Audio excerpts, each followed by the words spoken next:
بسم اللہ الرحمن الرحیم۔ اس ویڈیو میں نبی صلی اللہ علیہ وآلہ وسلم کی زندگی کے دو بہت خوبصورت واقعات بیان کیے جا رہے ہیں۔ تو آئیے شروع کرتے ہیں۔ سب سے پہلا واقعہ کچھ اس طرح ہے۔ حضرت عائشہ رضی اللہ تعالیٰ عنہا فرماتی ہیں، ایک دن حضور صلی اللہ علیہ وآلہ وسلم گھر آئے۔ میں نے دیکھا آج حضور صلی اللہ علیہ وآلہ وسلم بہت خوش ہیں۔ حضور صلی اللہ علیہ وسلم جلدی میں کوئی چیز اٹھا کے جانے لگے۔ میں نے راستہ روک لیا کہ میں نے نہیں جانے دینا۔ حضور صلی اللہ علیہ وسلم نے کہا، عائشہ میرا کوئی انتظار کر رہا ہے۔ حضرت عائشہ رضی اللہ تعالیٰ عنہ نے کہا، حضور صلی اللہ علیہ وسلم لوگ تو آتے ہی رہتے ہیں، میری بھی بات سن لیں۔ حضور صلی اللہ علیہ وسلم نے فرمایا، اچھا بتاؤ کیا بات ہے؟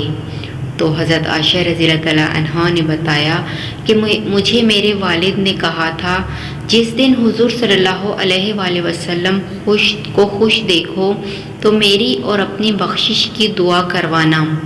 حضور صلی اللہ علیہ وآلہ وسلم نے ہاتھ اٹھائے، اے اللہ عائشہ اور ابو بکر کو عزت والی زندگی عطا فرما۔ اے اللہ ان کا حساب قیامت میں آسان فرما۔ اور پھر کہا، اے اللہ انہیں بغیر حساب ہی جنت عطا فرما۔ حضور صلی اللہ علیہ وآلہ وسلم دعا مانگ چکے تو پوچھا، عائشہ خوش ہو گئی ہو؟ تو حضرت عائشہ رضی اللہ تعالیٰ عنہا نے کہا، جی حضور خوش ہو گئی ہوں۔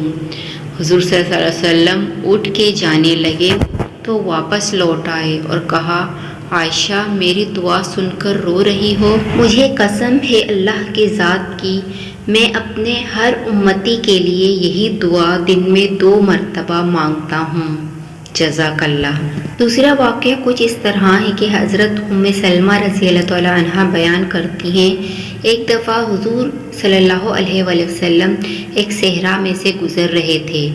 کسی ندا دینے والے نے آپ صلی اللہ علیہ وسلم کو یا رسول اللہ کہہ کر پکارا۔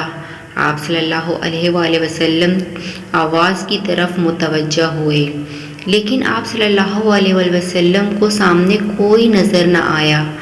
آپ صلی اللہ علیہ وآلہ وسلم نے دوبارہ غور سے دیکھا تو وہاں ایک ہرنی بندھی ہوئی تھی۔ اس نے عرض کیا، یا رسول اللہ میرے نزدیک تشریف لائیے۔ بس آپ صلی اللہ علیہ وآلہ وسلم اس کے قریب ہوئے اور اس سے پوچھا، تمہاری کیا حاجت ہے؟ اس نے عرض کیا، اس پہاڑ میں میرے 2 چھوٹے چھوٹے نومولود بچے ہیں، بس آپ مجھے آزاد کر دیجئے کہ میں جا کر انہیں دودھ پلا سکوں، پھر میں واپس لوٹ آؤں گی۔ آپ صلی اللہ علیہ وآلہ وسلم نے پوچھا، کیا تم ایسا ہی کرو گی؟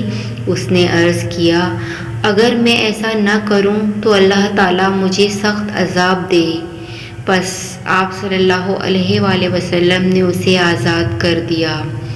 وہ گئی، اس نے اپنے بچوں کو دودھ پلایا اور پھر واپس لوٹ آئی۔ آپ صلی اللہ علیہ وآلہ وسلم نے اسے دوبارہ باندھ دیا۔ پھر اچانک وہ اعرابی جس نے اس ہرنی کو باندھا رکھا تھا متوجہ ہوا اور اس نے عرض کیا، یا رسول اللہ میں آپ کی کوئی خدمت کر سکتا ہوں؟ تو آپ صلی اللہ علیہ وآلہ وسلم نے فرمایا، ہاں اس ہرنی کو آزاد کر دو۔ بس اس اعرابی نے اسے فوراً آزاد کر دیا۔ وہ وہاں سے دوڑتی ہوئی نکلی اور وہ یہ کہتی جا رہی تھی، میں گواہی دیتی ہوں کہ اللہ کے سوا کوئی عبادت کے لائق نہیں اور آپ صلی اللہ علیہ وآلہ وسلم اللہ کے رسول ہیں۔ جزاک اللہ۔